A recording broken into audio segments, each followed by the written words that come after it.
آپ مجھے کو سامنے رکھیے، میں ایک انسان ہوں، مکلف ہوں، اللہ کے ہاں جواب دہ ہوں، رسپانسبل ہوں، اکاؤنٹیبل ہوں۔ کچھ چیزیں مجھ پر وارد ہوتی ہیں، کوئی مصیبت آ گئی، کوئی تکلیف آ گئی، کوئی بیماری آ گئی، کوئی نقصان ہو گیا، کچھ ہو گیا۔ اب نوٹ کرنا چاہیے کہ اس کے کچھ اسباب ہوں گے، مادی اسباب ہیں یا کچھ اور لوگ ہیں، کسی نے میرے گھر کو فرض کیجئے کہ کوئی نقصان پہنچانا چاہا ہے، اس نے کام کیا ہے، کسی نے مجھے اٹھا کے پتھر دے مارا ہے، تو یہ سارے فیکٹرز ہیں، لیکن یہ شے بالفعل مجھ پر نہیں وارد ہو سکتی اگر اللہ کا اذن نہ ہو۔ لاکھ سارے اسباب و وسائل ہوں اور لاکھ ساری دنیا ہو، ایک حدیث میں الفاظ آتے ہیں کہ اگر جان لے حضرت عبداللہ ابن عباس، اعلم ان الامت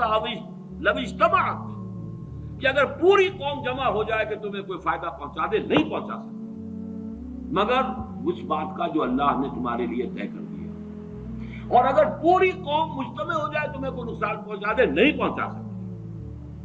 تو یہ اسباب و وسائل جو مجھ پر آ رہے ہیں، ان میں جو ہے فیصلہ کنشے اذن رب ہے۔ تو میں یہ بھی کہہ سکتا ہوں مجھ پر یہ اس کی لائی ہوئی مصیبت آ گئی، اور یہ بھی کہہ سکتا ہوں کہ اللہ کی طرف سے مجھ پر آیا، وہ خیر ہو یا شر ہو، والقدر خیر ہی و شر ہی۔ بھلائی کسی نے کرنی چاہیے، اس کا مجھے احسان ماننا چاہیے، اس کا مجھے شکریہ ادا کرنا چاہیے، کوئی بدلہ دے سکتا ہوں تو دینا چاہیے، یہ دنیا کا معاملہ ہوگا۔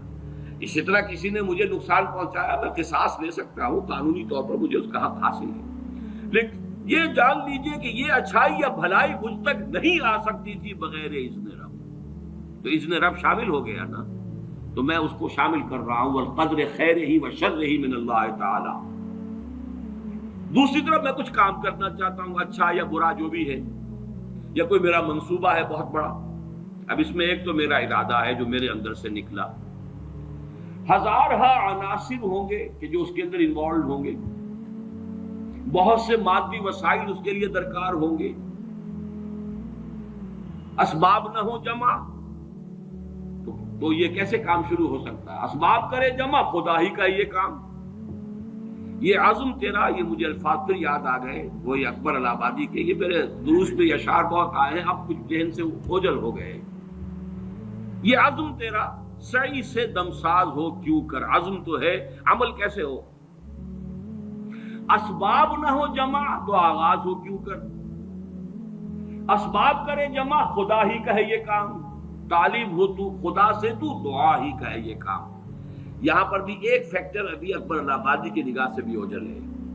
دیکھیے میرا ایک عزم ہے، میرا ایک ارادہ ہے، اس کے لیے کوئی مادی وسائل، کچھ لوگوں کا تعاون درکار ہے،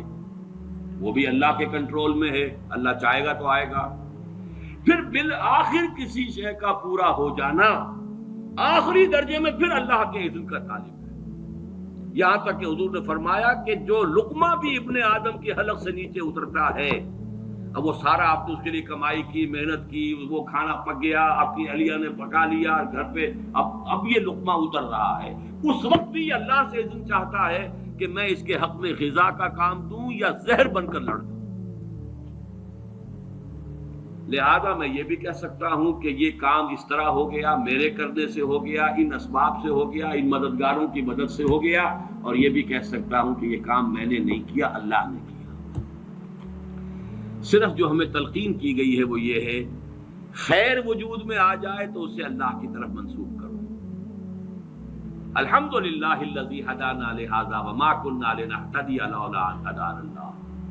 قل حمد، قل شکر، قل تعریف اس اللہ کی جس نے ہمیں ہدایت عطا فرمائی، ہم ہرگز ہدایت نہ پا سکتے اگر اللہ ہمیں ہدایت نہ دے۔